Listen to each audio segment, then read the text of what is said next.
This is my second talk on Noah, Cain, and it's about Noah from Cain to Noah to Moses. This was also based on Kabbalistic sources and not just rabbinic. As I mentioned in my last talk, you have this interesting linkage between the family of Seth, the line of Seth, and the line of Cain. Excuse me, and the line of Cain, yes. Where Noah marries Naamah, the sister of Tuval Cain and the daughter of Lamech. As I mentioned, Lamech, according to one tradition in our rabbinic literature, he inadvertently killed Cain. And he says to his wives, if Cain was let for 7 generations, let off the hook, I should be let off the hook for 77, because I did not do anything on purpose. According to another interpretation in the Midrash, there was some tradition that Cain would die, his line would be finished after 7 generations, and therefore the wives of Lamech said, what's the point of having children if this line is going to stop after 7 generations? And Lamech said to them, no, that was only Cain, but I didn't do anything, so my children will be at least for 77 generations. So anyhow, whatever the meaning is that mysterious saying from Lamech to his wives, my focus here is this real interesting relationship between the creativity of this line of Cain, Lamech, and his particular children, who I mentioned last time, Yaval, Yuval, Tuval, Cain, and Naamah, where Noah tries to redeem this creativity to take away from it the anger and the loss of limitations that Cain had, and to bring it back into the line of sanctity of Seth. But now I want to talk about, as part 2, Noah and Moses. Noah is supposed to be the redeemer of the world, because the world is going to be destroyed in the deluge, in the flood. So God says, I want you to build an ark. And he does. And it says that he's righteous. However, there's a very strange verse in the beginning of the portion of Noah, and the Midrash takes this very seriously. It says, these are the generations of Noah. Ele toldot Noach. Toldot can be the generations, that's the way sometimes it's translated, and also could be the children of, Valadot, from the word Valad, which means children, or Yalad. So, I'll read it to you. These are the generations of Noah. Noah was a just man and perfect in his generation, and Noah walked with God. So right away, the commentaries say, what does that mean, in his generation? Does that mean if he lived in a different generation, he would not be righteous? Or does it mean if he lived in a different generation, he would be more righteous? This is a controversy. The first opinion is that if he lived in the generation of Abraham, he wouldn't be considered so righteous, because only vis-a-vis his corrupt generation would he be righteous. But if he lived next to a guy like Abraham, Abraham would overshadow him. Others say no, if he was able to be righteous in a corrupt generation, then he would have been even more righteous if there were others to influence him. The predominant point of view, especially taken by commentary like Rashi, but also by the Zohar, the Kabbalistic work of Spain, is that basically the predominant view is that Noah was what we would call a relative righteous person. In his generation, compared to the others, he was righteous. So if you read the words again, it can sound differently. Number one, these are the generations of Noah. You can put the period there. In other words, this is the story of Noah. Because as a redeemer, he definitely failed. He took all the animals, that's what God told him to do. But why didn't he say to God, what about the people? Why didn't he say, like Abraham, maybe there are 50 righteous people, maybe 100 righteous people. There got to be some righteous people out there. How can you destroy the whole world? These are the story of Noah. Noah is just about himself. He just brings his family. Whatever God says a few times. Everything God said, he did. But that's not the type of righteousness that God is looking for. We read in the Haftarah.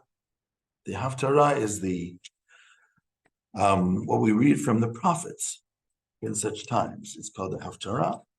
And in the prophets, we read from the book of Isaiah. It also mentions Noah. The Haftarah is taken from Isaiah,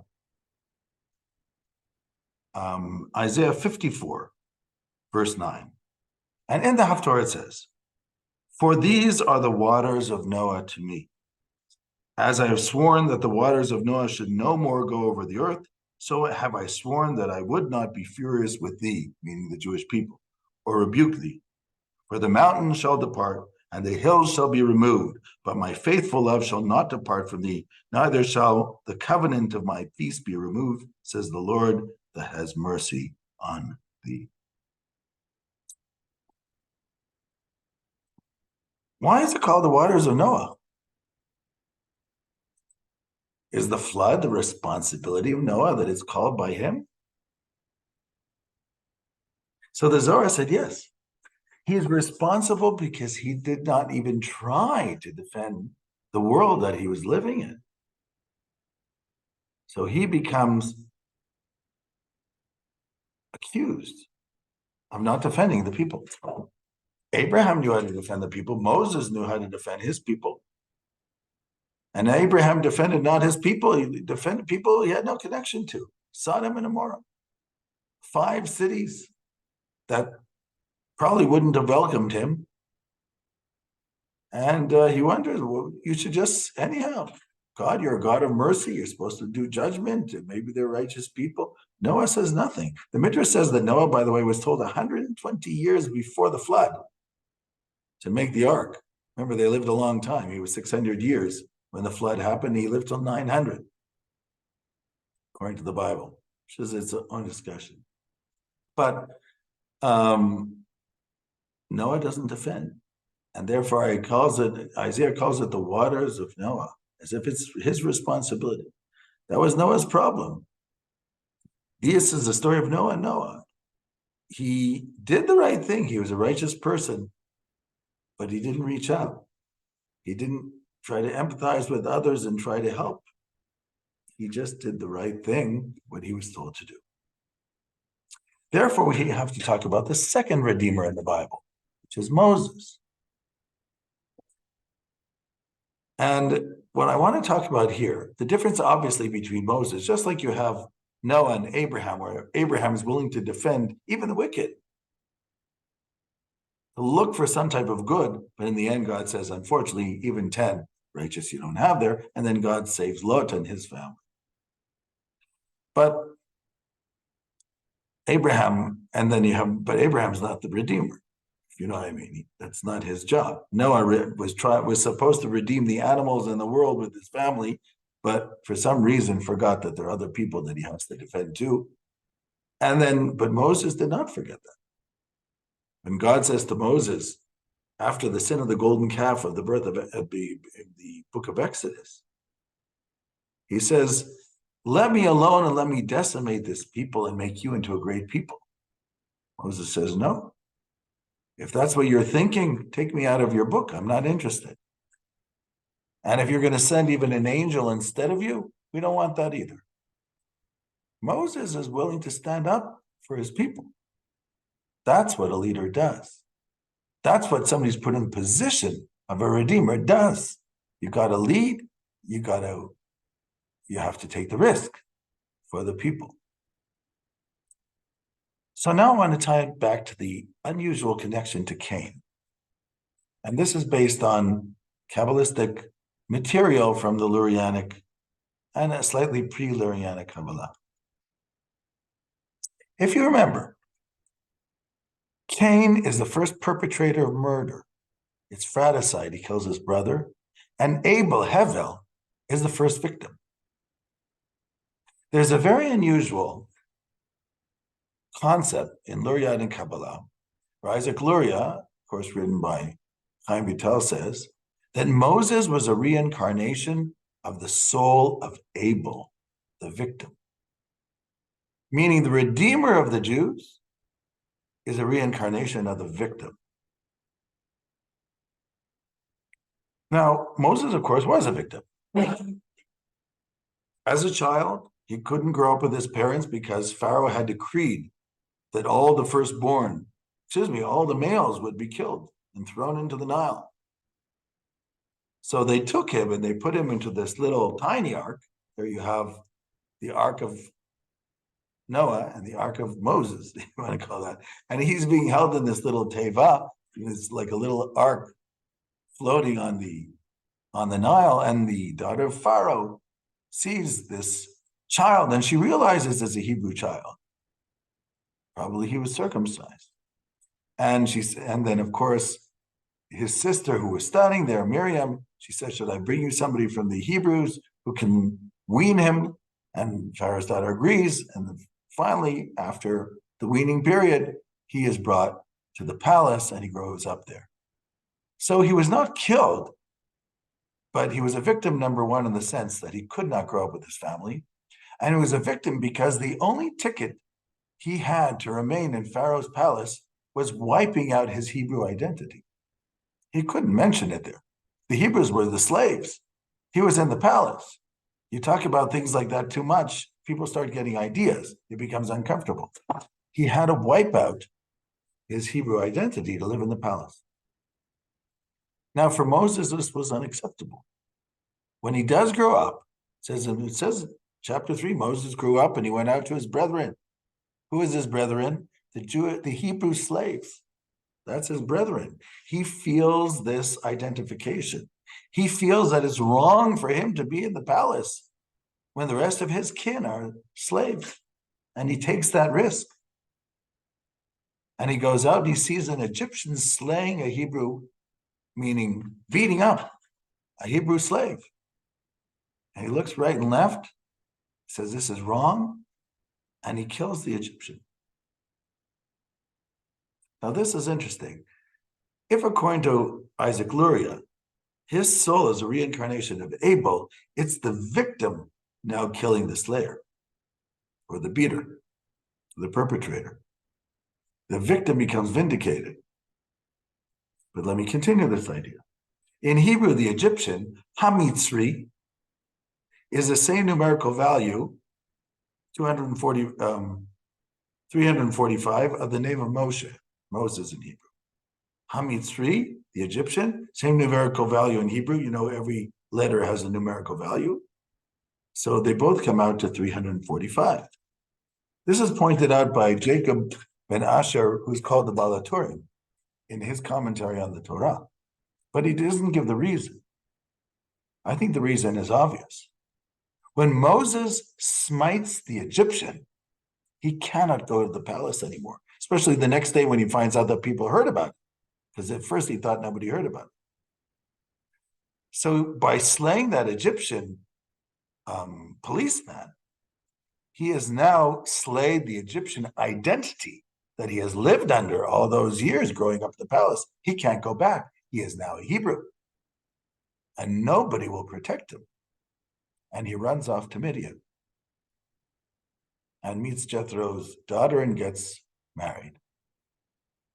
So you have this man, Moses, who his first lesson in being a redeemer is deciding to now wipe out his Egyptian identity and go back to be the Hebrew because that identity was stolen from. He doesn't want to remain the victim anymore. And he first redeems himself and brings back his Hebrew identity.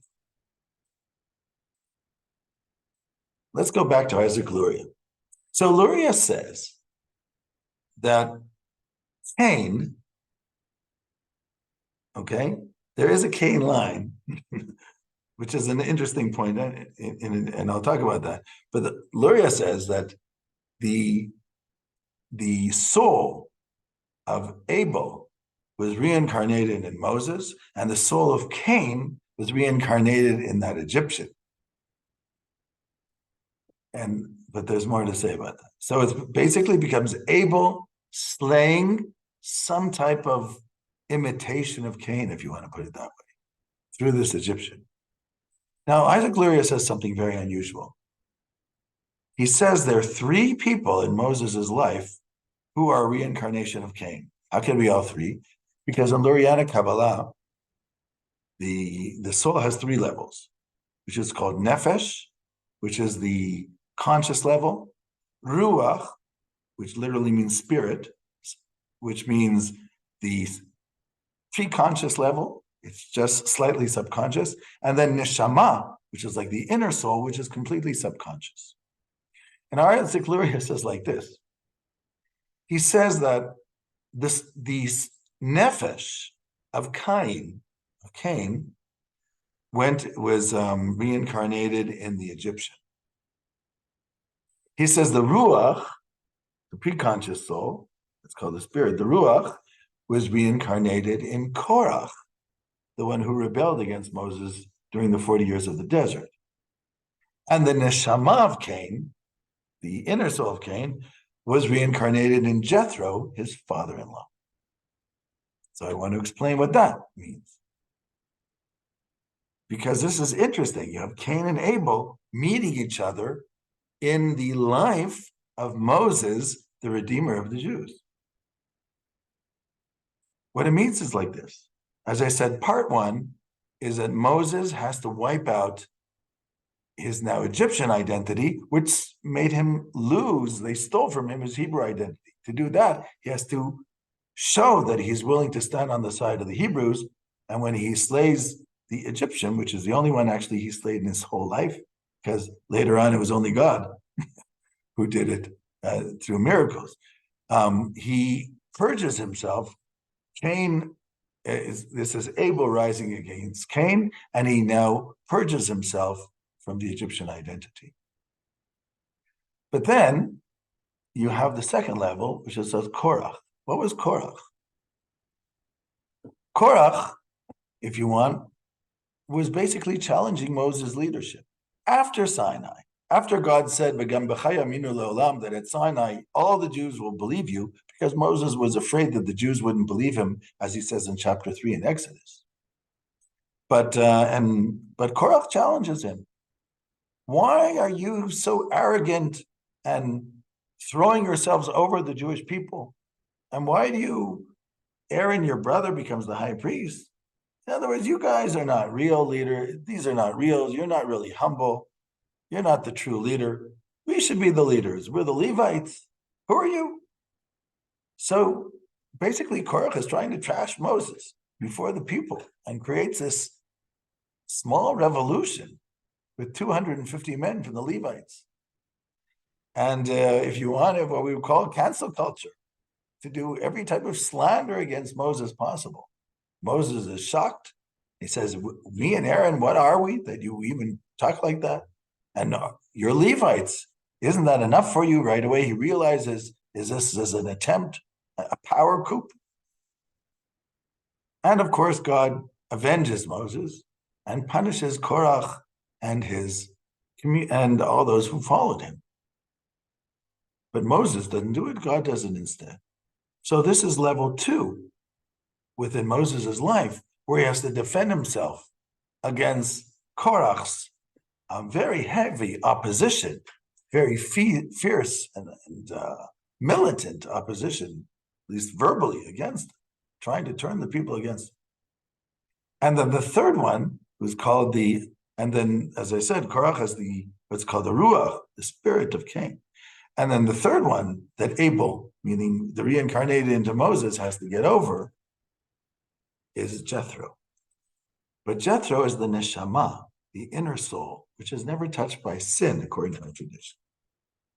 How does he overcome the Cain and Jethro? Of course, Jethro is his father-in-law. By the way, Jethro could actually be descended physically from Cain. Because if you look at the book of Judges, chapter 1, it says, Ubnei Caini, from the children of Cain, because it's written Hebrew Kud Yud, Nun Yud, meaning from the children of Cain, Chotein Moshe, from the children of the Caini, the Canaanite from Cain, meaning, not Canaanite, Canaan, Canaanite from Cain, the father-in-law of Moses, which is obviously Jethro, They went to the city of date palms, here at Tamarim. So it says in the book of Judges. So Jethro, according to that, is a descendant from Cain. Not only a reincarnation, he's actually a descendant. So he becomes the most important figure here. Moses lives with Jethro as his father-in-law for years and years. Jethro obviously is taken with this man who he realizes somebody very special.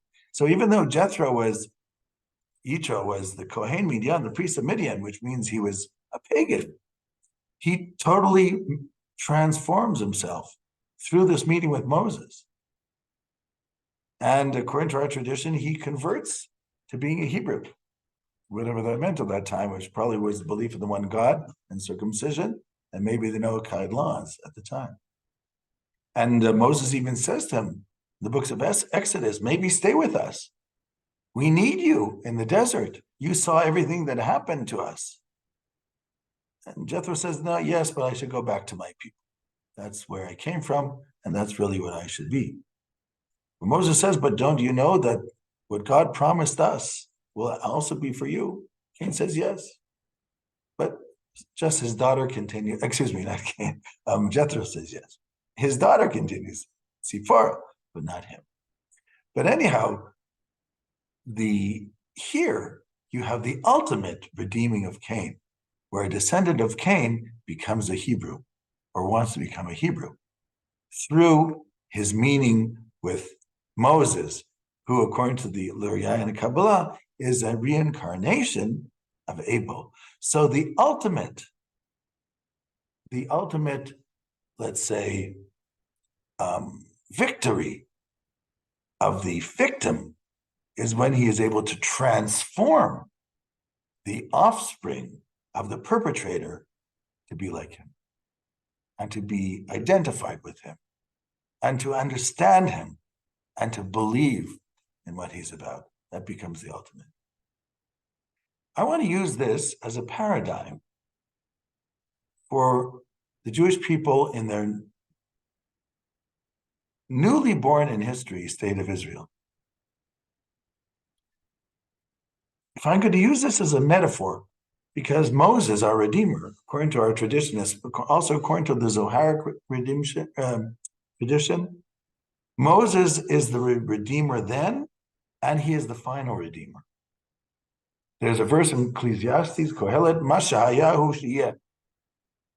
And Rav Shaya Horvitz of 16th century Prague says, Mashahayahu is the acronym Rashi Tevot of Moses. What was, will be. He was the first Redeemer, and his soul is part of the final redemption. So then we have these three levels of Moses in the act of redemption of the Jewish people. Level one, we had our identity wiped out. The Jews in the 19th century, after emancipation, there was a lot of loss of culture, assimilation, intermarriage, especially in Europe. But basically all over the Jewish world, this continued also between the wars for whatever reason, which I don't want to specify now. A lot of identity was lost. And actually in the second Aliyah, in the early 20th century, the major political move, which was the impetus which helped create the political state of Israel in the second Aliyah, where people came from originally traditional backgrounds, but had lost their identity and moved away from, rebelled. And these were the people who helped to build up the country. It's like Moses, who was taken out of the house of his parents and brought up in the palace and is not living like a Jew, but realizes that he has to transform himself and become a Hebrew again because he has to save them. So too, these early Zionists, a lot of them lived a secular life because they had rebelled, but then they realized they had to do something for their people. They had to bring them back to the land. They felt this calling. Not everyone, but I'm not talking about all of the history of Zionism, but this was a very significant period at the beginning of the 20th century. It's called the second Aliyah. The second phase of Moses, I'm going to say after the state is established, because the state is established in 1948, a lot of the people from that second Aliyah become leaders also in that state. And when the state is established, as you know, Israel for a while is the darling of West, and then it becomes trashed by the media. People all of a sudden don't like us. And everything Israel can do is wrong. When we wasn't sure, when we were a fledgling state, it wasn't clear if we would even survive. There was a lot of sympathy. But once Israel became a state, it looked like it was going to survive. Everything we did is wrong. We try to defend ourselves. We did it the wrong way. Right? 300,000 people are killed in Syria by Assad. Nobody even notices. But if Israel did something that maybe somebody got hurt. So this trashing, this cancel culture, this very unusual sympathizing with those aggressors against us is like the Korach rebellion. But God stands on our side. And eventually we'll pull through it. But the third phase is the most important phase. That's called Jethro and Moses. Because the ultimate victory of the victim is not to kill the perpetrator, but to teach the perpetrators and to teach all that there is a message and there is a meaning. And when people realize there's a message and a meaning, they start to listen. But that takes time. And I have a deep belief that is going to happen. That the day is going to come and all those who identify with Jethro, Yitro, the father-in-law of Moses, who will understand the meaning of the message of the Torah of Moses, of the Bible of Moses, and the people, the Hebrews, who became the people of Israel, Moses' people, that when they understand our message, they'll understand that we have what to contribute, and they'll understand our struggle to be a people in our ancient biblical land. Shalom, shalom.